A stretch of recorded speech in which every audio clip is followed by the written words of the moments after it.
everyone, and welcome to our sexual reproductive health application for young people. As a teen or a young adult, sexual health might be a taboo topic for you that isn't really talked about. So, as a result, you might not know much about your own reproductive health, or where to go to learn more about it, or to look for help if you need that. This application serves to bridge that gap which exists between young people and their reproductive health by presenting credible information in an engaging, exciting way, as well as connecting those who need help to the select few places that are equipped to help them. So right here you can see this is our home page. Because this application was designed to be engaging and as interactive as possible, a considerable amount of development effort went into this front-end design. On this homepage, you can see first of all these beautiful and eye-catching gray animations playing in the background. The user is also given a greeting depending on what time of day it is. It says good evening right here. Then right underneath there's a section of suggested content, or quote unquote guides as we refer to them. And these are specifically chosen for each user depending on their age and their previous viewership. Underneath the suggestions section, there are categories of content specifically organized by reproductive health topics. So all the content in the application gets updated by the client's data from a separate administrative React application that was made using Retool. This will allow the client to easily add or remove guides and categories in our app without having any sort of technical background themselves. So to dive deeper from this homepage, clicking on the guide in the top left here will take you to the content, and you can scroll through these bold texts and striking images similar to social media companies such as TikTok. This was by careful design in order to make the educational content more attractive and more easily digestible for a young user. So this type of delivery will encourage them to keep going and to read further into this topic.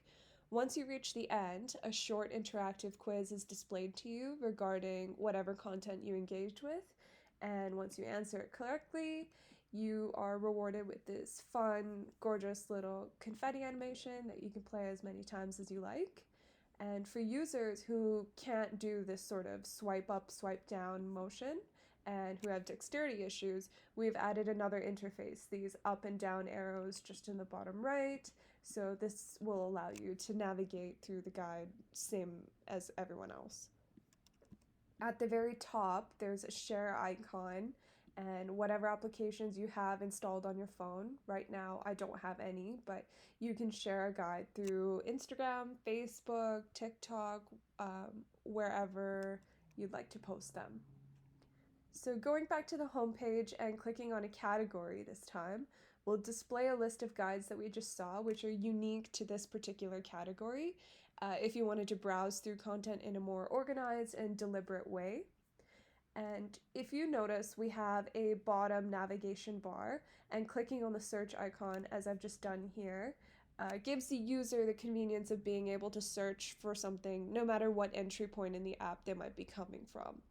So here we can go ahead and enter in a keyword, and you can see that we're rendered with a bunch of different type of results. All the resources that match, all the categories that match, and all the guides that match my keywords are displayed to me, and each result within a type of category is given a relevant score. So for example, here I'll do guides. The very top guide, the reproductive system in youth, this was the most relevant to my searched query.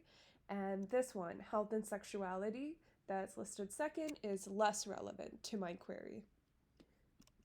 So another big part of this application is to connect young people who need reproductive health services with the information for places that are equipped to help them. Clicking on the Resources tab, like I've done on the nav bar, will take you to our application's Google API. So our current location is marked by this familiar blue dot, and the user can swipe up to see a list of the closest resources organized by distance. So Small Clinic is closest to me.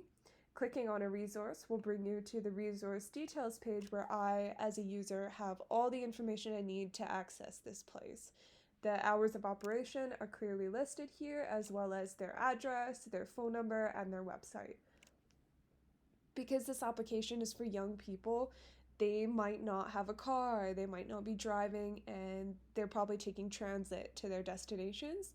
So we've deliberately added a feature to open the clinic address in the cell phone's operating system's default navigation application. So this right here is an iPhone. So it has opened my clinic address in Maps. Here the user can go ahead and map to their location with transit directions right here. I can also select driving directions or walking directions, and we can see that from my current location to this clinic, it'll take me about 15 minutes by bus or train. And this is great because the user can go back and forth between the main application and the navigation application pretty easily just using the phone's operating system. Lastly, from the home page, there's also a settings icon at the very top right corner. The user, to be able to use this application, must onboard and consent with their gender and their age, and this data would be collected by our client for research purposes. So as you can see, I've already onboarded to the app as a 20-year-old female, and from the settings page, I can revoke my consent at any time. If I go ahead and do that, then to continue using the application and its services, I have to re-onboard. So I'll go ahead and just re-enter in my gender and my age and consent, and you can see now I can continue using the app. So that's it. Those are the main features of this sexual reproductive health application for young people. This beautiful and interactive user interface empowers young users to take their reproductive health into their own hands and to learn more about this topic.